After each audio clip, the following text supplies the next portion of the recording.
Hello friends, कैसे हो सब लोग। आई होप सब लोग अच्छे होंगे, बेहतर होंगे और स्वस्थ होंगे। स्वागत है आपका affairs cloud learn to lead में। मैं हूं आशु और आज हम डिस्कस करेंगे बहुत ही इंपॉर्टेंट करंट अफेयर 10 अगस्त 2021 के। आप दो बेस्ट इमेजेस यार यहाँ पे देख रहे हो। हम बहुत ही इंपॉर्टेंट करंट अफेयर्स को डिस्कस करने वाले हैं, तो वीडियो को बिल्कुल लास्ट तक देखना है। लेकिन आपने हमारी एप्लीकेशन को डाउनलोड कर लेना है। इसका लिंक आपको डिस्क्रिप्शन बॉक्स में मिल जाएगा और उसी लिंक के बाद आपने जैसे ही आप उसको डाउनलोड कर लोगे, अपनी ईमेल आईडी के थ्रू लॉगिन कर लेना है और क्रैक करंट अफेयर्स के ऊपर क्लिक कर लें। 1 साल की सब्सक्रिप्शन के लिए या फिर 2 साल के लिए, दोनों ही प्राइस बहुत ही कम है, ऑलरेडी बहुत कम है। उसके ऊपर भी आपको बहुत से डिस्काउंट्स मिल रहे हैं। लेकिन दोस्तों खास बात यह है कि 90 से 95% तक वो करंट अफेयर आपका कवर हो जाएगा जो आपको आपके एग्जाम में मिलेगा। चाहे कोई स्टेट एग्जाम दे रहा है, चाहे कोई भी एग्जाम आप दे रहे हो, उसमें 90 से 95% हमारा करवाया हुआ करंट अफेयर आपको जरूर मिलेगा। क्योंकि हम करंट अफेयर बहुत ही अच्छे तरीके से कवर करते हैं। डेली करंट अफेयर आपको मिलेगा जिसमें 3 तरह के सेक्शंस मिलेंगे। Detail current affair, question and answer format और एक होगा क्विज, जो कि आप हमारी एप्लीकेशन के ऊपर डेली अटेम्प्ट कर सकते हो। वीकली करंट अफेयर होगा, वीकली में भी 3 सेक्शंस होंगे, detail, question and answer format और एक होगा क्विज, जो कि हर हफ्ते आप हमारी एप्लीकेशन के ऊपर अटेम्प्ट करोगे। मंथली करंट अफेयर्स होंगे दोस्तों। मंथली में आपको 4 सेक्शंस मिलेंगे, डिटेल पीडीएफ मिलेगी, क्वेश्चन एंड आंसर फॉर्मेट की पीडीएफ मिल जाएगी, बेस्ट 100 करंट अफेयर वो भी क्वेश्चन एंड आंसर फॉर्मेट में, और दोस्तों पॉकेट पीडीएफ भी आपको मिल जाएगी जिसमें 2 लाइन या 3 लाइन में करंट अफेयर्स मिलेंगे, ताकि जल्दी जल्दी में करंट अफेयर्स को रिवाइज कर सको। और दोस्तों आपको बैंकिंग अवेयरनेस का एक सेक्शन मिलेगा। जो बच्चे बैंकिंग की तैयारी कर रहे हैं उनके लिए डिटेल और question and answer format only banking and economy का, और साथ ही क्विज भी होगा जो कि बैंकिंग एंड इकोनॉमी से रिलेटेड होगा, लेकिन आप मंथली हमारी एप्लीकेशन के ऊपर उसको अटेम्प्ट कर सकते हो। जितना भी पास्ट करंट अफेयर है वो एक ही पीडीएफ से रिवाइज करने के लिए आप एग्जाम पीडीएफ का यूज कर सकते हो। आपको डिटेल बजट और इकोनॉमिक सर्वे मिलेगा जिसमें आपको एक्सपेक्टेड क्वेश्चन एंड आंसर भी बताए जाएंगे जो एग्जामिनर यहां से पूछ सकता है। और दोस्तों बहुत ही इंपॉर्टेंट है कि हम आपको 20 अलग अलग तरह की टॉपिक वाइज पीडीएफ जो है वो प्रोवाइड कर रहे हैं। मतलब एक टॉपिक से रिलेटेड जितने भी करंट अफेयर होंगे वो आपको एक ही पीडीएफ के अंदर मिल जाएंगे। तो आप जिस भी टॉपिक को रिवाइज करना चाहते हैं इन पीडीएफ का यूज कर सकते हैं। अगर आप किसी भी स्टेट का एग्जाम दे रहे हैं तो हम आपको स्टेट करंट अफेयर भी प्रोवाइड कर रहे हैं, और खास बात है कि हम हर स्टेट और यूनियन टेरिटरी को कवर कर रहे हैं। तो दोस्तों कोई अलग अलग सब्सक्रिप्शन बाय नहीं करना आपने किसी भी चीज का। आपको ये सारी चीजें सिर्फ एक ही सब्सक्रिप्शन में मिल रही हैं विद एक्स्ट्रा बेनिफिट्स आपको मिलेंगे।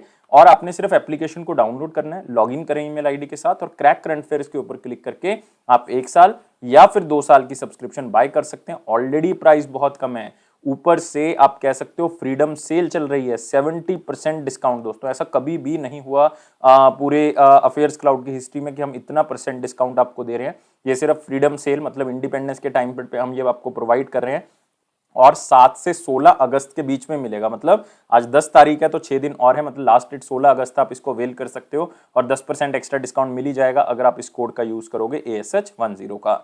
और दोस्तों हमें इस ईमेल आईडी पे जो है वो संपर्क कर सकते हैं, इस नंबर पे हमें कांटेक्ट कर सकते हैं अगर आपको लग रहा है कि आपकी कोई भी क्वेरी है। तो दोस्तों हम स्टार्ट करते हैं आज का करंट अफेयर 10 अगस्त 2021 का। लेकिन उससे पहले यार वीडियो को लाइक जरूर कर दें, शेयर जरूर कर दें और चैनल को सब्सक्राइब जरूर कर दें। मैं आपसे यही 3 चीजों की रिक्वेस्ट करता हूं, और टेलीग्राम ग्रुप को ज्वाइन कर लें हमारे डिस्क्रिप्शन बॉक्स के लिंक से। और दोस्तों मोस्ट इंपॉर्टेंट क्वेश्चन में पहला क्वेश्चन क्या है, कौन सी कंट्री है जो कि पहली कंट्री बन गई है जिसने पेटेंट देना स्टार्ट कर दिया आर्टिफिशियल इंटेलिजेंस सिस्टम को। पेटेंट का मतलब है कि एक ट्रेडमार्क देना स्टार्ट कर दिया कि इससे रिलेटेड टेक्नोलॉजी के अंदर जो है वो आप और कोई चीज नहीं लेके आ सकते। मतलब अगर मैं कह दूं कि मान लो अफेयर्स क्लाउड है, तो अफेयर्स क्लाउड का हमारे पास एक पेटेंट है, तो पेटेंट का मतलब उसको कोई और यूज नहीं कर सकता, हम ही जो है वो उसको यूज कर सकते हैं, उसी नाम को हम ही चला सकते हैं। तो इसी तरह से आर्टिफिशियल इंटेलिजेंस सिस्टम को भी पेटेंट देना स्टार्ट कर दिया। मतलब अब उस सिस्टम को जो उन्होंने आर्टिफिशियल इंटेलिजेंस सिस्टम बनाया है उसको कोई और नहीं बना सकता। तो ये दोस्तों कंट्री कौन सी है, साउथ अफ्रीका। याद रखना पहली कंट्री है पूरे वर्ल्ड की जिसने आर्टिफिशियल इंटेलिजेंस के अंदर पेटेंट देना स्टार्ट कर दिया है। और ये पेटेंट किसको मिला है, ये एक फूड कंटेनर सिस्टम है दोस्तों, जिसमें आप कह सकते हो कि फूड को रखा जाता है, जिसमें ये पता लग जाएगा, वार्निंग सिस्टम है आर्टिफिशियल इंटेलिजेंस टेक्नोलॉजी से, कि जो खाना है वो खराब हो चुका है, इसमें जो आपने वेजिटेबल्स रखे हैं, जो कुछ भी सामान रखा है उसके अंदर खाने वाला, वो खराब हो चुका है, कितना टेम्परेचर है, सारी चीजें जो है इसमें पता लग जाती हैं। कौन सी टेक्नोलॉजी के थ्रू, आर्टिफिशियल इंटेलिजेंस टेक्नोलॉजी के थ्रू। और इसमें आर्टिफिशियल इंटेलिजेंस सिस्टम को बनाया किसने है, ये एक आप कह सकते हो सिस्टम है जिसका नाम क्या है, डेबस। और ये डेबस जो सिस्टम है इसका नाम क्या है, device for autonomous boot strapping of unified sentence. मतलब आप कुछ याद करने की जरूरत नहीं है, आपने सिर्फ याद रखना है कि ये एक बंदा है जिसका नाम क्या है, स्टीफन थैलर। तो उन्होंने इसकी शुरुआत की है और ये किस तरह का आर्टिफिशियल इंटेलिजेंस सिस्टम है जिसमें मशीन्स को क्रिएट किया गया है और जो कि एक बहुत ही कॉम्प्लेक्स फंक्शनिंग के लिए जानी जाएगी। और दोस्तों आर्टिफिशियल इंटेलिजेंस वही सिस्टम है जिसमें कंप्यूटर साइंस टेक्नोलॉजी का यूज करके हम जो है वो ऐसी मशीन्स को क्रिएट करेंगे जो कि ह्यूमन की तरह ही इंटेलिजेंट होंगी। और आपको ये पता होना चाहिए, एक बहुत ही स्टैटिक क्वेश्चन है, बहुत ही फेमस, बहुत बार आ चुका है क्वेश्चन, और वो क्वेश्चन क्या है कि आर्टिफिशियल इंटेलिजेंस की टर्म जो वो किसने बनाई है, किसने कॉइन किया था इस टर्म को। तो नाम याद रखना है, जॉन मैककार्थी। तो ये वो बंदा है दोस्तों जिसने आर्टिफिशियल इंटेलिजेंस टर्म को कॉइन किया, बनाया। 1956 में उन्होंने इस टर्म को दिया था यूनाइटेड स्टेट्स ऑफ अमेरिका के अंदर। और इंडिया के अंदर भी दोस्तों आर्टिफिशियल इंटेलिजेंस से रिलेटेड लैब बहुत पहले बन चुकी थी। और आप आजकल प्रचलित सुनते हो कि आर्टिफिशियल इंटेलिजेंस अभी आया, लेकिन ये बहुत पुरानी चीज है। और एक लैब है डीआरडीओ की जिसका नाम क्या है, centre of artificial intelligence and robotics, CAIR, जो कि कहां पे स्थित है, बेंगलुरु के अंदर स्थित है। और किस ईयर में बनाई गई थी, 1986 में इसको बनाया गया था। तो अभी फिलहाल फूड सिस्टम के अंदर एक food container system artificial intelligence technology के थ्रू बनाया गया है। साउथ अफ्रीका ने उसको पेटेंट दिया, सिर्फ आपने यही याद रखना है। और एल सेल्वाडोर आप यहां पे याद रख सकते हो, बहुत इंपॉर्टेंट हो जाता है, बिकॉज ये वो कंट्री है दोस्तों वर्ल्ड की पहली जिसने क्रिप्टो करेंसी को लीगल किया अपनी कंट्री के अंदर। ये भी आप याद रख सकते हो। अगले क्वेश्चन के ऊपर आते हैं। कौन सी स्टेट ऐसी पहली स्टेट बन गई है इंडिया के अंदर जिसने नेशनल एजुकेशन पॉलिसी 2020 को इंप्लीमेंट कर दिया है? तो दोस्तों इंपॉर्टेंट है, याद रखना। आपको एक हिंट देता हूं, चीफ मिनिस्टर भी अभी चेंज हुए हैं, गवर्नर भी उसी स्टेट के अभी चेंज हुए हैं। तो दोनों पोजीशंस चेंज करने वाली जो स्टेट है वो कौन सी है? कर्नाटका। तो आंसर क्या होगा? कर्नाटका। और मैं आपको बताना चाहूंगा कि कर्नाटका के जो नए चीफ मिनिस्टर हैं उन्होंने इसको इंप्लीमेंट किया और वो कहते हैं कि हम इसी सेशन के अंदर, इसी एकेडमिक सेशन के अंदर, मतलब 2021-22 का जो एकेडमिक सेशन है उसमें इंप्लीमेंट कर रहे हैं इसको। तो बहुत बड़ी बात है। और जो न्यू एजुकेशन या नेशनल एजुकेशन पॉलिसी हमारी, उसमें ये कहा गया है कि हम एजुकेशन के ऊपर जो है वो खर्चा किया करेंगे। कितना? हम 6% खर्चा किया करेंगे ग्रॉस डोमेस्टिक प्रोडक्ट के, जितना हमारा जीडीपी है उसका 6% हम एजुकेशन के ऊपर खर्चा किया करेंगे। और ये नेशनल एजुकेशन पॉलिसी 5 पिलर्स के ऊपर बेस्ड है: accessibility, equity, quality, affordability, accountability. तो इन चीजों के बेसिस पे नेशनल एजुकेशन पॉलिसी को बनाया गया। आपको पता है कि 21st सेंचुरी के अंदर पहली नेशनल एजुकेशन पॉलिसी जो है वो ये बनाई गई है, जो कि प्राइम मिनिस्टर नरेंद्र मोदी जी ने इसको लॉन्च किया था 29 जुलाई 2020 को इसको लॉन्च किया गया था। और इससे पहले जो नेशनल एजुकेशन पॉलिसी थी वो 1986 वाली चल रही थी, मतलब बहुत पुरानी हो चुकी थी। और ये राजीव गांधी गवर्नमेंट की तरफ से इसको बनाया गया था। और दोस्तों नेशनल एजुकेशन पॉलिसी का मेन मकसद एक ये भी है कि हम maximum to maximum enrolment ratio कर सके। किसमें? हायर एजुकेशन के अंदर। हमारी बहुत कम है ग्रॉस इनरोलमेंट रेशो, जो एडमिशन लेते हैं हायर एजुकेशन के अंदर, वो सिर्फ 26.8% है 2018 का अगर डाटा देखें। लेकिन हमने 50% तक लेके आना है 2035 तक, मतलब आप कह सकते हो आने वाले 15 साल के अंदर हमने इसको 50% तक लेके आना है, ताकि एजुकेशन को हम और भी अच्छे तरीके से इंप्रूव कर सकें। तो दोस्तों इतनी चीजें आपने याद रखनी है। कर्नाटका स्टेट के बारे में याद रखेंगे। नए चीफ मिनिस्टर कौन बनाए गए दोस्तों? वो बनाए गए बसवराज। याद रखोगे, बसवराज बोम्मई जी नए चीफ मिनिस्टर हैं कर्नाटका के। गवर्नर भी रिसेंटली नए बनाए गए, आपको क्वेश्चन पक्का मिलेगा, ये थावरचंद गहलोत जी, ये आपको एसबीआई में मिल जाएगा, थावरचंद गहलोत। और दोस्तों एक बात और याद रखनी है, यहाँ पे नेशनल पार्क काली टाइगर रिजर्व मिल जाएगा, धांधेली टाइगर रिजर्व मिल जाएगा दोस्तों आपको, कुद्रेमुख आपको मिल जाएगा, कुद्रेमुख, बनेरगट्टा आपको मिल जाएगा, बांदीपुर आपको यहाँ पे मिल जाएगा, नगर होल आपको यहाँ पे मिल जाएगा। तो आप देखो कितनी इंपॉर्टेंट चीजें आप एक क्वेश्चन से कर सकते हैं। नगर होल, काली, दांदेली, कुद्रेमुख, बनेरगट्टा, बांदीपुर, ये सारे के सारे आपको कर्नाटका में मिलेंगे। अगले क्वेश्चन के ऊपर आते हैं। इंडियन नेवी और कौन सी कंट्री की नेवी के बीच में एक बाइलेटरल, मतलब दो कंट्रीज के बीच में एक नवल एक्सरसाइज हुई है, जिस नवल एक्सरसाइज का नाम है जायद तलवार 2021, या तलवर भी कह सकते हो या तलवार कह सकते हो, हमने याद रखना है किसी भी तरह से, जायद तलवर 2021। और मैं आपको बता दूं ये कोई गल्फ कंट्री है जिस यहां पे ये हुई है। तो गल्फ कंट्री आप ऑप्शंस एलिमिनेट कर लो, एक ही है, वो कौन सी है? United Arab Emirates. तो आंसर क्या होगा? ए होगा। तो जायद तलवर 2021 यूएई की नेवी के साथ ये एक्सरसाइज हुई है दोस्तों। और ये कहां पे हुई है? आबू धाबी के कोस्टल एरिया में हुई है। तो याद रखना है कहां पे हुई है? आबू धाबी में हुई है।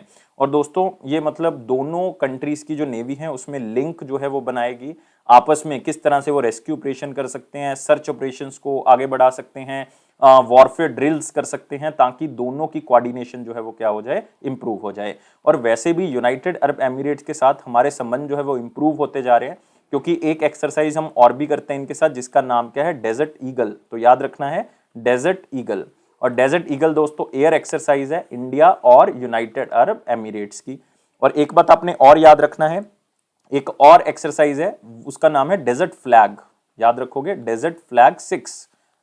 करंट के साथ रिलेट कर रहा हूं इसको, मार्च के अंदर 2021 में ये एक्सरसाइज हुई थी। और इस एक्सरसाइज जो है ये मतलब सिर्फ यूएई के साथ नहीं है, ये मल्टीनेशनल एक्सरसाइज है, मतलब बहुत सी कंट्रीज इसमें पार्टिसिपेट करती हैं। लेकिन ये हुई कहां पे है, यूनाइटेड अरब एमिरेट्स में हुई थी दोस्तों ये एक्सरसाइज। और इसमें खास बात क्या थी कि इंडिया ने पहली बार एक ऐसी मल्टीनेशनल एक्सरसाइज में पार्टिसिपेट किया जो कि कहां पे हुई है, यूनाइटेड अरब एमिरेट्स में। तो ये मतलब खास बात है, ऐसा पहली बार हुआ है कि इंडियन एयरफोर्स जो है वो पार्टिसिपेट करता है मल्टीनेशनल एक्सरसाइज के अंदर, जो कि कहां पे हुई है, गल्फ कंट्री में हुई है, जो कि यूनाइटेड अरब एमिरेट्स में हुई। तो मतलब desert flag 6 air exercise, desert eagle air also air exercise है, ये भी आपने याद रखना है। और दोस्तों बाकी जो ऑप्शन देख सकते हो उनके साथ आप एक्सरसाइज दे सकते हो, जैसे फ्रांस है, फ्रांस के साथ आपको वरुण 2021 मतलब ये एक्सरसाइज मिलेगी जो ऑलरेडी हो चुकी है। एक आपको मिलेगी डेजर्ट नाइट, ये आपने याद रखना है, डेजर्ट नाइट 21 ये हो चुकी है इंडिया और फ्रांस के बीच में। यूएसए के साथ वज्र प्रहार हो चुकी है, वज्र प्रहार 21, और युद्ध अभ्यास 21 हो चुका है, तो ये याद रखना है। श्रीलंका के साथ एक बहुत ही फेमस एक्सरसाइज स्लाइनेक्स, कौन सी, स्लाइनेक्स, एसएल मतलब श्रीलंका, आईएन मतलब आई मतलब इंडिया, एन का मतलब नेवी, एक्स मतलब एक्सरसाइज, नेवी की एक्सरसाइज है स्लाइनेक्स। तो ये चीजें आपने याद रखनी है, बहुत ही इंपॉर्टेंट है। तो अगले क्वेश्चन के ऊपर आते हैं जो कि वेरी इंपॉर्टेंट क्वेश्चन सेक्शन है दोस्तों। लेकिन लास्ट क्वेश्चन में आपने चीफ ऑफ नेवी स्टाफ जो है वो जरूर याद कर लें, वो कौन है, एडमिरल करमबीर सिंह। जो पहली बार वीडियो को देख रहे हैं उनको जरूर जानकारी चाहिए। तो वीडियो को लाइक करना है, शेयर करना है, चैनल को मैक्सिमम टू मैक्सिमम सब्सक्राइब कर देना। ये 3 उम्मीदें मैं आपसे रख सकता हूं, अगर आप मुझसे उम्मीद रख सकते हो तो मेरी आपसे ये उम्मीदें हैं। और दोस्तों आप टेलीग्राम ग्रुप से हमारे लिंक को जो है टेलीग्राम के साथ जुड़ सकते हैं, उसको आप डिस्क्रिप्शन बॉक्स से ज्वाइन कर लें। और 70% ऑफ चल रहा है जो कि आज तक कभी भी नहीं हुआ, तो मैक्सिमम हम ये डिस्काउंट आपको दे रहे हैं फ्रीडम सेल के थ्रू, और एक्स्ट्रा डिस्काउंट आपको मिल जाएगा अगर आप इस कोड का यूज करेंगे। और लास्ट डेट कौन सी है, 16 अगस्त, फटाफट इसको अवेल कर लें। और दोस्तों क्वेश्चन है, कौन से प्लेयर को ब्रांड एम्बेसडर बनाया गया है स्टेट गवर्नमेंट की तरफ से और उनके डिपार्टमेंट की तरफ से, और वो डिपार्टमेंट स्टेट गवर्नमेंट का कौन सा है, women empowerment and child development का डिपार्टमेंट, और स्टेट कौन सी है, उत्तराखंड।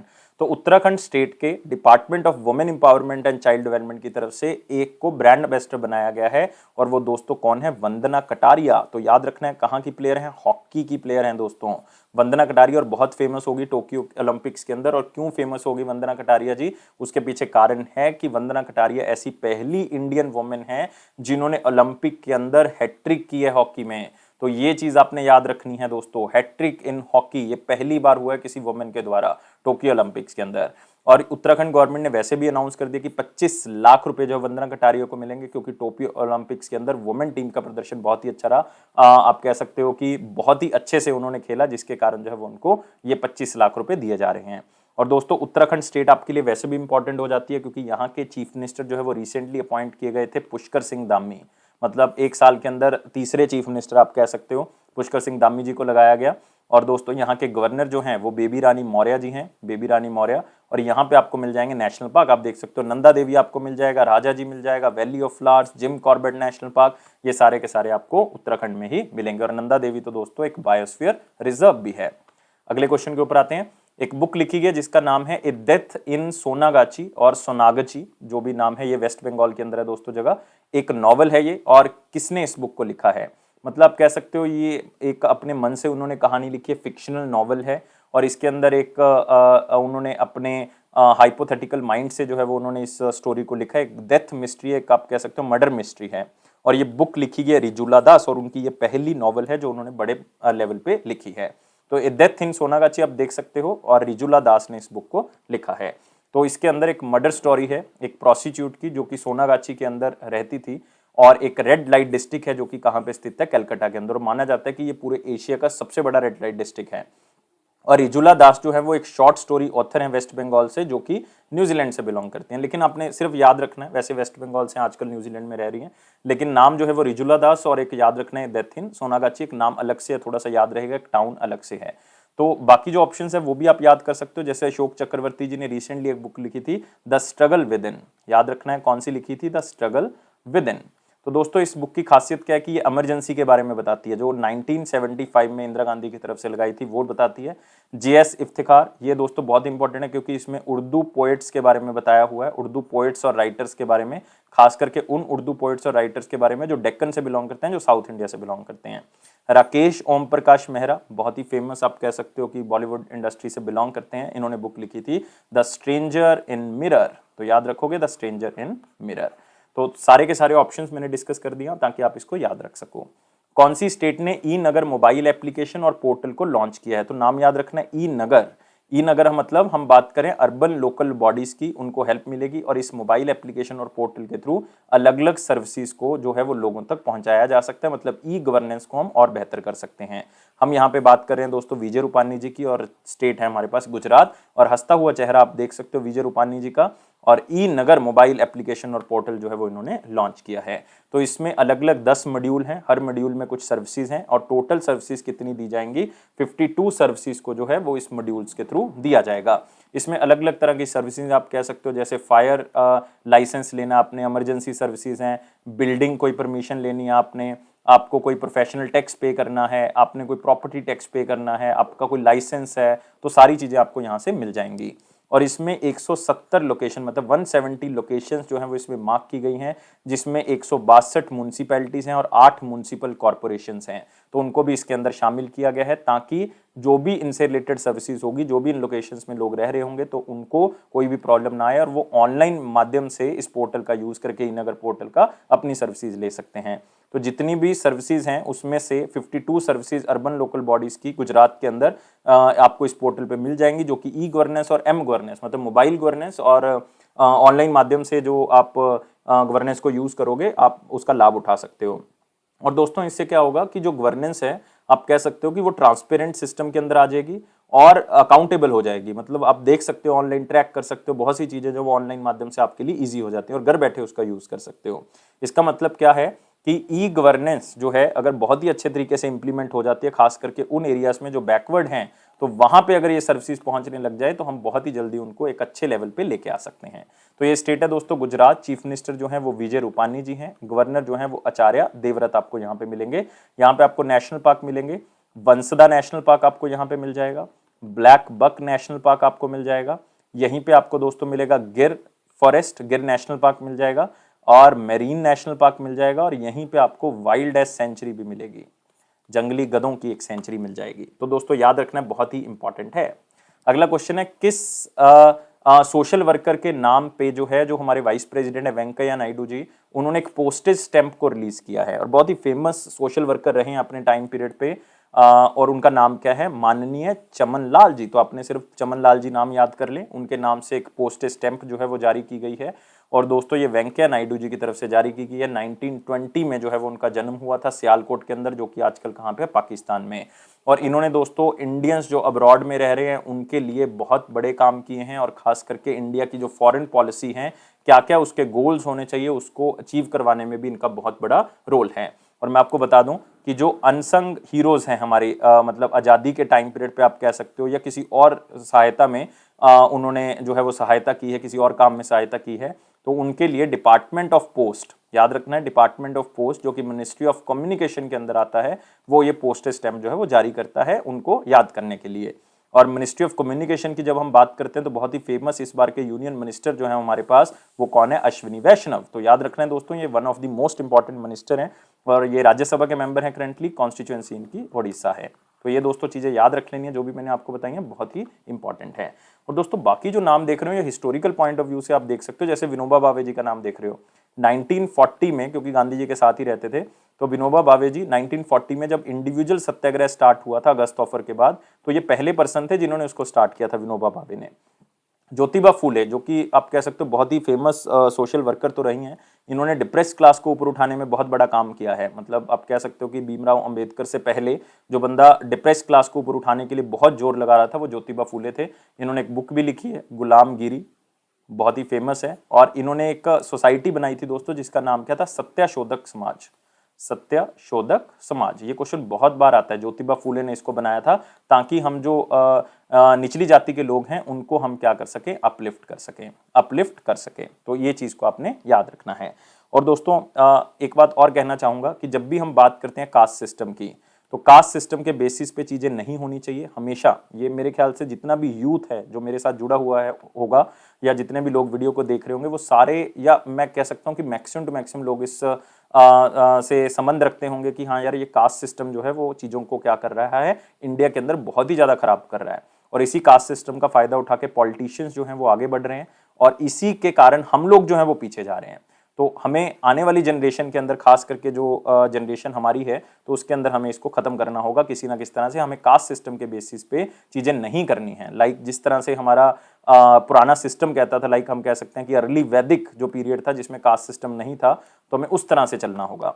तो हमें कास्ट सिस्टम को किसी ना किसी तरह से खत्म करना है, नकारना है। रिलीजन बेसिस पे सोसाइटी की डिवीजन हमने नहीं होने देनी है। चाहे पॉलिटिशियंस किसी भी तरह से हमें डिवाइड करने की कोशिश करें, हमने हमेशा यूनिटी का ही मैसेज देना है। दोस्तों अगले क्वेश्चन के ऊपर आते हैं। विच बैंक, और एक कंपनी है दोस्तों जिसका नाम है धनवर्ष फिनवेस्ट, मतलब फाइनेंशियल इन्वेस्टमेंट लिमिटेड, दोनों ने को लैंडिंग पार्टनरशिप जो है वो की है, ताकि हम लोन प्रोवाइड किया करेंगे गोल्ड ऑर्नामेंट्स को रख के, मतलब गोल्ड को अपने पास रख के लोगों का, उनको लोन प्रोवाइड किया करेंगे। और ये को लैंडिंग पार्टनरशिप है। यहाँ पे वर्ड इंपॉर्टेंट है को लैंडिंग, क्योंकि को लैंडिंग का मतलब है दो कंपनीज मिलकर करेंगी। एक तो इसमें बैंक हो सकता है, दूसरी जो है वो एनबीएफसी हो सकती है, नॉन बैंकिंग फाइनेंशियल कंपनी। और दोस्तों आरबीआई की रिसेंटली गाइडलाइंस हैं कि जो नॉन बैंकिंग फाइनेंशियल कंपनी है वो रजिस्टर्ड होनी चाहिए, और इसमें कोई हाउसिंग फाइनेंस कंपनी भी हो सकती है अगर आपने हाउसिंग फाइनेंस को भी लोन देना है। तो इसका मतलब क्लियर होना चाहिए यहां से कि एक बैंक दे सकते हैं, एक एनबीएफसी, हाउसिंग फाइनेंस कंपनी भी दे सकती है, लेकिन वो रजिस्टर्ड होनी चाहिए। और ये बैंक कौन सा है दोस्तों? सेंट्रल बैंक ऑफ इंडिया, जो इस धन वर्ष फाइनेंशियल इन्वेस्टमेंट कंपनी के साथ मिलकर जो है वो गोल्ड के अगेंस्ट जो वो लोन प्रोवाइड करेगा। तो इसमें आरबीआई की एक और भी गाइडलाइन है कि ये किस रेशो में होना चाहिए, मैक्सिमम 80 मिनिमम 20। क्या मतलब है इसका? मतलब जो बैंक है वो मैक्सिमम टू मैक्सिमम कितना लेंड कर सकता है, 80%, और जो एनबीएफसी है, नॉन बैंकिंग फाइनेंशियल कंपनी जैसे धनवर्ष है, वो मिनिमम टू मिनिमम 20% करेगी अपने बुक्स के अंदर। इसलिए ये 80:20 में आता है। तो याद रखना है, एनबीएफसी के लिए 20% है, बैंक के लिए 80% है, बैंक के लिए मैक्सिमम है, एनबीएफसी के लिए मिनिमम है।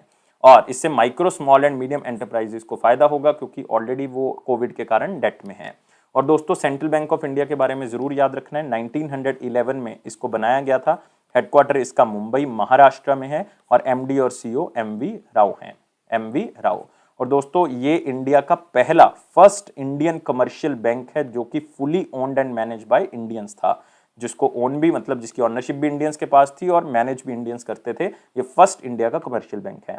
और एक बात और याद रखनी है, 1911 ईयर हमारे लिए इंपॉर्टेंट है, क्योंकि इंडिया की कैपिटल जो है वो कलकत्ता से 1911 में ही क्या कर दी गई थी, दिल्ली कर दी गई थी।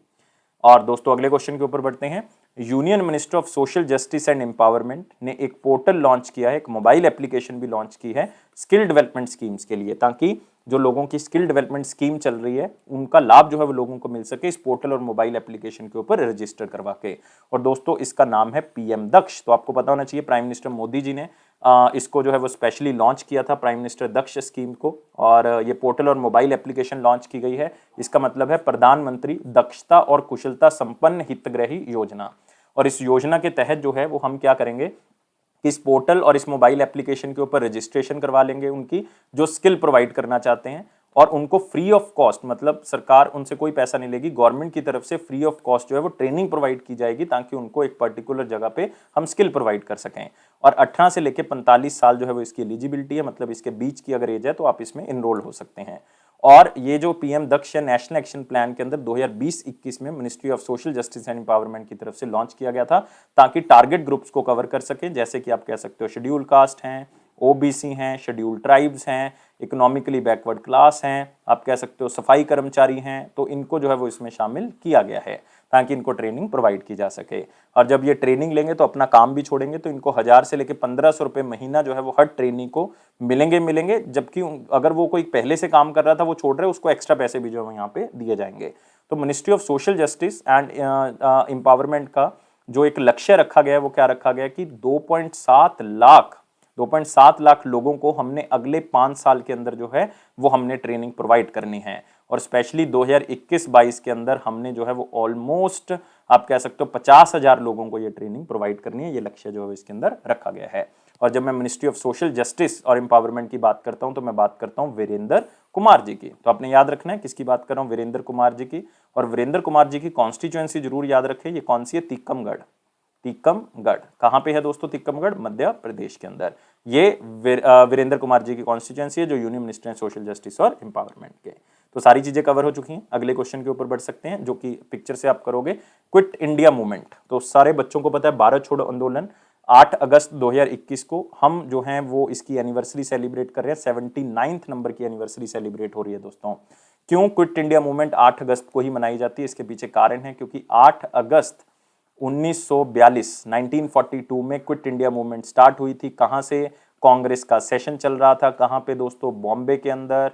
और उसी से जो है वो ये क्विट इंडिया मूवमेंट भारत छोड़ो आंदोलन स्टार्ट हो जाता है। और गांधी जी ने यहीं पे स्लोगन दे दिया था, डू और डाई, करो या मरो। लेकिन इसका मतलब ये नहीं था कि वायलेंस करो, इसका मतलब था कि अब आजादी लेके ही रहेंगे, चाहे मरना क्यों ना पड़ जाए। तो आप मतलब जो है वो इसको थोड़ा ध्यान से देखें, डू और डाई इसका मतलब था। और एग्जैक्ट लोकेशन कई बार एग्जामिनर आपसे पूछ लेता है, तो आपने याद रखना है गांधी ने एक स्पीच दी थी ग्वालिया टैंक मैदान के अंदर।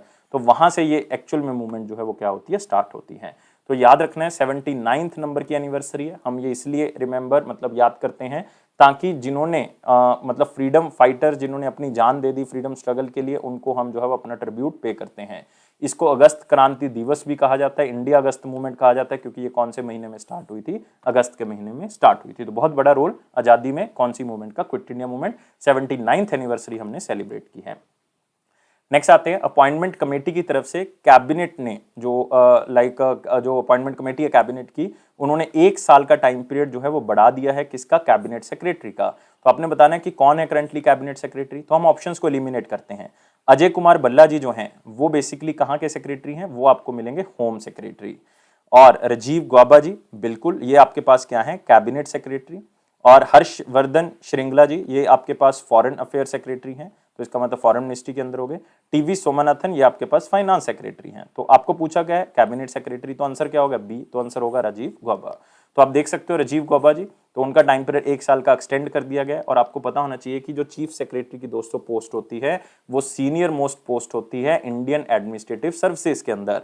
और कैबिनेट सेक्रेटरी जो वो डायरेक्ट काम करता है किससे पूछ के, प्राइम मिनिस्टर से पूछ के, मतलब सीधा प्राइम मिनिस्टर से बात हो सकती है। तो अगस्त 30 2022 तक जो है वो अब ये काम करेंगे। और कैबिनेट सेक्रेटरी की पोजीशन पे इनको 2019 में लगाया गया था। वैसे कैबिनेट सेक्रेटरी का जो टाइम पीरियड होता है वो 4 साल का होता है, ये भी आप याद कर सकते हो। लेकिन इसमें मैं आपको 2 स्टैटिक क्वेश्चन और कवर करवाऊंगा, बहुत इंपॉर्टेंटली ध्यान से सुने, उसको लिख लें अपनी कॉपी के ऊपर, कि फर्स्ट कैबिनेट सेक्रेटरी कौन थे जब देश आजाद हुआ, कॉन्स्टिट्यूशन बना। तो उसके बाद जो फर्स्ट कैबिनेट सेक्रेटरी कौन बने, याद रखना है एन आर पिल्लाई। ये दोस्तों पहले कैबिनेट सेक्रेटरी थे 1950 से लेकर 1953 के बीच में, जब पंडित जवाहरलाल नेहरू जी प्राइम मिनिस्टर थे। और फर्स्ट वुमेन कैबिनेट सेक्रेटरी कौन थी दोस्तों, फर्स्ट वुमेन कैबिनेट सेक्रेटरी वो थी एस गरेवाल। तो दोस्तों ये याद रखने दोनों चीजें। और ये तब थी 1980 से 81 जब इंदिरा गांधी जी क्या थी, प्राइम मिनिस्टर। तो एस गरेवाल याद रखना है, फर्स्ट कैबिनेट सेक्रेटरी वुमेन। और first cabinet secretary NR. Pillai 1950 से 53। तो बहुत ही इंपॉर्टेंट, इसलिए मैं इसको वेरी इंपॉर्टेंट में कवर कर रहा हूं, अदरवाइज हम इसको इंपॉर्टेंट में कर लेते हैं। तो बात है इंपॉर्टेंट क्वेश्चंस के ऊपर। वीडियो को लाइक करना है, शेयर करना है और चैनल को सब्सक्राइब करना है। और दोस्तों टेलीग्राम ग्रुप को ज्वाइन कर लें, डिस्क्रिप्शन बॉक्स लिंक से। मैं उम्मीद करूंगा आप ये तीनों चीजों करोगे। और फ्रीडम सेल चल रही है दोस्तों, मैक्सिमम डिस्काउंट आपको दे रहे हैं, जो आज तक नहीं हुआ, आज तक इतना डिस्काउंट कभी भी आपको नहीं मिला। 16 अगस्त इसकी लास्ट डेट है, आप इसको अभी जो है वो वेल कर सकते हो, बहुत ही कम प्राइस पे मिल रहा है। एक बार चेक जरूर करें, आप खुद कहेंगे कि यार इतना प्राइस तो बहुत ही कम है, हम वैसे ही मतलब आपको सर पूरा प्राइस भी पे कर देते हैं। लेकिन आपने इसको चेक करना है, आपको इतना डिस्काउंट मिल रहा है, तो जल्दी से ये ऑफर को ग्रैब कर लिया आप। और दोस्तों अगला है पिक्चर से क्वेश्चन, ग्लोबल वार्मिंग जो है वो पेरिस लिमिट को भी क्रॉस कर जाएगी, मतलब हम नहीं पेरिस लिमिट को कंट्रोल कर पाएंगे, जो हमने टारगेट रखा हुआ है 2 डिग्री सेल्सियस या 1.5 डिग्री सेल्सियस का। तो यूनाइटेड नेशन रिपोर्ट के अंदर ये कहा गया, और यूनाइटेड नेशन ने इस रिपोर्ट को नाम दे दिया कोड रेड। और दोस्तों याद रखना है, ये एक रिपोर्ट है, बहुत ही इंपॉर्टेंट रिपोर्ट है, खास करके यूपीएससी और स्टेट पीएससी वाले याद करें। Inter government panel on the climate change, IPCC की बात कर रहे हैं। इन्होंने 6th असेसमेंट रिपोर्ट दी है, किसके ऊपर, क्लाइमेट चेंज के ऊपर। तो इन्होंने क्या बताया है इस रिपोर्ट के अंदर कि ग्लोबल वार्मिंग लगातार बढ़ रही है, हम नहीं कंट्रोल कर पा रहे उसको। इसलिए जो यूनाइटेड नेशन के सेक्रेटरी जनरल एंटोनियो गुटेरेस, उन्होंने इसको कोड रेड फॉर ह्यूमैनिटी कहा है, मतलब हमें खतरा है बहुत बड़ा।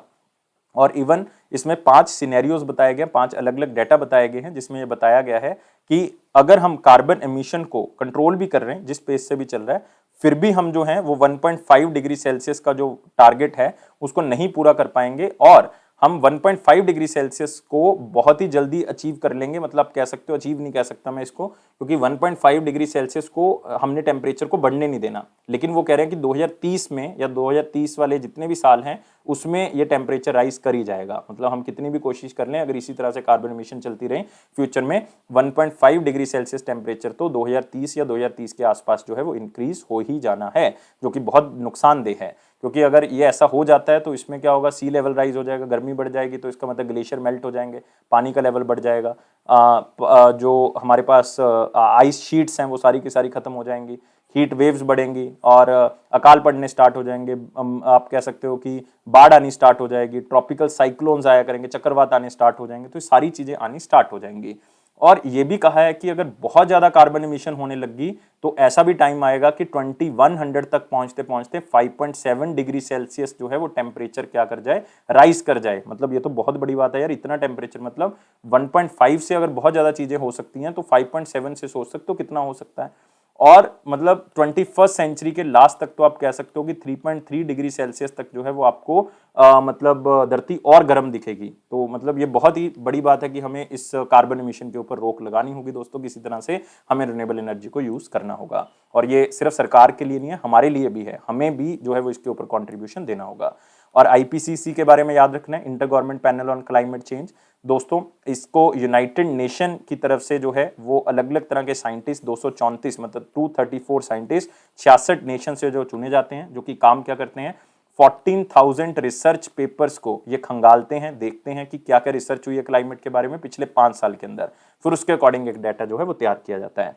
इस ऑर्गेनाइजेशन को दोस्तों 1988 में बनाया गया था। कौन सी 2 ऑर्गेनाइजेशन ने बनाया था, वर्ल्ड मेट्रोलॉजिकल ऑर्गेनाइजेशन और यूनाइटेड नेशन एनवायरनमेंट प्रोग्राम की तरफ से इसको बनाया गया था। और इसका हेडक्वार्टर कहां पे दोस्तों, जिनेवा के अंदर। तो ये चीजें आपने याद रखनी है जो भी मैंने बताई हैं। अगले क्वेश्चन के ऊपर बढ़ते हैं, जो कि है वन लाइनर इंपॉर्टेंट पॉइंट्स, जिसमें पहला है क्विट इंडिया मूवमेंट जो है वो 8 अगस्त को हम कर चुके हैं इस पॉइंट को। नेक्स्ट सेबी ने कुछ रेगुलेशंस में चेंज किया है और इंडिपेंडेंट डायरेक्टर्स की अपॉइंटमेंट और रिमूवल के बारे में भी उन्होंने कुछ चीजें बताई हैं। तो एलओडीआर का मतलब है listing obligations and disclosure requirement. तो बहुत ज्यादा इंपॉर्टेंट नहीं है, टेक्निकल हो गया बहुत ज्यादा, ना ही एग्जामिनर ने आपको पूछना है। ये तीसरी बार है जो इस रूल्स के अंदर चेंज कर रहे हैं, क्योंकि ये जो एलओडीआर रेगुलेशंस है ये 2015 की हैं, तो उसमें तीसरी बार चेंज किया जा रहा है, जिसका मतलब है listing obligation and disclosure requirement. इसमें बताया गया कि इंडिपेंडेंट डायरेक्टर्स को अपॉइंट कैसे हो सकते हैं, रिमूव कैसे कर सकते हैं। उन्होंने बताया कि जो शेयर होल्डर्स हैं वो आपस में डिसीजन लेंगे कि इंडिपेंडेंट डायरेक्टर को रिमूव करना है, अपॉइंट करना है, तो उसके बारे में। तो नेक्स्ट है फुटबॉल का एक कप होता है दोस्तों, जिसको कहा जाता है कॉन्का कैफ। कॉन्का कैफ, शायद मैं गलत भी बोल रहा हूं, लेकिन फिर भी आपने इसको याद रखना है, कॉन्का कैफ गोल्ड कप। क्योंकि मैं फुटबॉल से इतना ज्यादा प्रचलित नहीं हूं, ना ही मैं मतलब बहुत ज्यादा फुटबॉल देखता हूं, तो इसलिए थोड़ा सा ध्यान से इस क्वेश्चन को कवर कर लेना है। यूनाइटेड स्टेट्स की जो एक आप कह सकते हो मेंस नेशनल टीम है, उसने इस कप को जीत लिया है। लेकिन मैं आपको थोड़ा सा बता सकता हूं इसके बारे में कि ये कप जो है वो मैक्सिको से उन्होंने जीता है। मैक्सिको को लास्ट मैच में 1-0 से उन्होंने हराया था। यूएसए में ये मैच खेला गया, लेकिन मैं आपको इसकी एब्रीवेशन बता देता हूं तो आप समझ जाओगे कि ये कप कौन से टीम्स के बीच में होता है। ये दोस्तों है the confederation of north America, central America and साथ में याद रखना है and the Caribbean association football. मतलब आप कह सकते हो Caribbean island, central America, north America इसमें प्ले करता है, और वो कंट्री जो है वो आपस में खेलती हैं। तो यूनाइटेड स्टेट्स ऑफ अमेरिका इसमें जीत जाता है अपनी मेंस नेशनल टीम के साथ, और ये 7वां कप है जो यूएसए ने जीता है। अदरवाइज ये 16th एडिशन था इस कप का। तो मेरे ख्याल से इस न्यूज को आप कवर कर सकते हो, जितनी भी चीजें मैंने बताई हैं उतना ही याद रखें। Next, KFC announce startup Kerala A funding scheme for the startup. लेकिन ये वो वाला केएफसी नहीं कि आप जाके चिकन बर्गर खा लोगे। तो केएफसी का मतलब यहां पे है केरला फाइनेंशियल कॉर्पोरेशन। याद रखना है, केरला फाइनेंशियल कॉर्पोरेशन एक नॉन बैंकिंग फाइनेंशियल कंपनी है, एनबीएफसी है, जो कि गवर्नमेंट ऑफ केरला जो है वो ऑनरशिप है उसके पास। तो उसने कहा है कि केएफसी स्टार्टअप केरला जो है वो हम एक स्कीम लेके आ रहे हैं जिसमें स्टार्टअप्स को फंड किया जाएगा सारी स्टेजेस में। ये बहुत खास बात है, ये इसका मतलब पहली बार हो रहा है कि स्टार्टअप्स के सारी स्टेजेस में जो है वो सरकार का ये फंड जो है वो उनको साथ देगा। और इसमें एक एलिजिबिलिटी है कि कम से कम 51% शेयर जो है वो स्टार्टअप के किसी इंडियन प्रमोटर के पास होने चाहिए। ये एक शर्त जो है वो उन्होंने रखी है। और इसमें अपर लोन लिमिट क्या है, क्योंकि इसमें 3 कैटेगरीज हैं। एक है प्रोडक्टाइजेशन, मतलब अगर आप प्रोडक्ट को लॉन्च कर रहे हो तो 25 लाख रुपए तक का लोन मिल सकता है। कमर्शियलाइजेशन, आप मार्केटिंग कर रहे हो तो 50 लाख रुपए तक का लोन मिल सकता है। स्केलिंग, आप अपने बिजनेस को और आगे लेके जाना चाहते हो, 100 लाख मतलब 1 करोड़ तक का लोन दिया जा सकता है। नेक्स्ट है नागासाकी डे, 9 अगस्त को जो है वो आप कह सकते हो उसकी एनिवर्सरी मनाई गई। तो मैं पहले भी जब हमने हिरोशिमा किया था तब भी बताया था मैंने 6 अगस्त को कि हिरोशिमा डे मनाया जाता है, क्योंकि नागासाकी के ऊपर अटैक हुआ था दोस्तों 9 अगस्त 1945 को, और नागासाकी बम जो फेंका गया था उसको हम जो है वो फैट मैन के नाम से भी जानते हैं, और जो हिरोशिमा वाला है उसको हम लिटिल बॉय के नाम से जानते हैं। और 76th एनिवर्सरी जो है वो इस बार ऑब्जर्व की जा रही है नागासाकी की। और ये दूसरा बम था जो 3 दिन के अंतराल के अंदर ही जो है वो फेंका गया यूएसए की तरफ से, और ये मतलब इस तरह का डिवास्टेटिंग इफेक्ट की, इसका इफेक्ट आज भी आप नागासाकी और हिरोशिमा के ऊपर देख सकते हो। International day of the world's indigenous people 2021 9 अगस्त को मनाया गया। इसको दोस्तों याद रखना है, वर्ल्ड ट्राइबल डे भी कहा जाता है। क्या कहा जाता है? World tribal day. इसका थीम क्या था? इंडिजीनियस पीपल 2021 का लिविंग नो वन बिहाइंड, किसी को पीछे नहीं छोड़ना, indigenous people and the call for a new social contract, हमने उनको भी साथ में लेके चलना है। और दोस्तों इसमें जो अलग अलग कल्चर के लोग हैं, ट्रेडिशन के लोग हैं, लैंग्वेजेस के लोग हैं, उनको हमने इकट्ठे अपने साथ ही लेके चलना है, इसी दिन को ये सेलिब्रेट करते हैं। तो याद रखना है, इससे हम जो है वो उनके राइट्स को जो है वो प्रोटेक्ट करते हैं। नेक्स्ट आते हैं 8 और 9 अगस्त 2021 का क्वेश्चन हमारे पास क्या था? बहुत ही सिंपल क्वेश्चन था। Which among the following organisation calculates and publishes LIBOR, जो कि लंदन इंटरबैंक ऑफर रेट है। ये आजकल बहुत न्यूज में है, तो मैं आपको बताना चाहूंगा कि जो लाइबोर है वो 5 करेंसीज को ध्यान में रख के, 7 तरह के टाइम को ध्यान में रख के, लाइक ओवरनाइट इश्यूज, 1 महीना, 2 महीने, क्वार्टरली और मैक्सिमम टू मैक्सिमम 1 साल, तो इस तरह के टाइम को ध्यान में रख के ये इंटरेस्ट रेट जो है वो कैलकुलेट किया जाता है। और ये कैलकुलेट कौन करता है दोस्तों? ये कैलकुलेट करती है एक कंपनी जिसका नाम क्या है? Thompson Reuters. तो आंसर क्या होगा इसका? बी होगा। और दोस्तों बहुत सी फाइनेंशियल इंस्टीट्यूशन पूरे वर्ल्ड लेवल पे, बहुत से जो पैसे को लेंड करते हैं, क्रेडिट कार्ड एजेंसीज हैं, इवन गवर्नमेंट्स हैं, वो लाइबोर के ऊपर डिपेंडेंट थी। जब लाइबोर चेंज होता था तो इसका मतलब उनको भी अपना इंटरेस्ट रेट चेंज करना पड़ता था, क्योंकि वो इसी के अकॉर्डिंग जो है वो काम करती थी। और दोस्तों लाइबोर जो है वो बहुत ज़्यादा रिस्की हो गया, बहुत ज़्यादा वेरिएशन आ गई है इसमें, जिसके कारण इसको 2021 के एंड में ख़त्म कर दिया जाएगा। हम अल्टरनेट रेट्स को जो है वो अब क्या कर रहे हैं? यूज़ किया करेंगे, जैसे कि आप कह सकते हो सोफिया को यूज़ करेंगे, या और अल्टरनेट फंड्स को हम यूज़ करेंगे।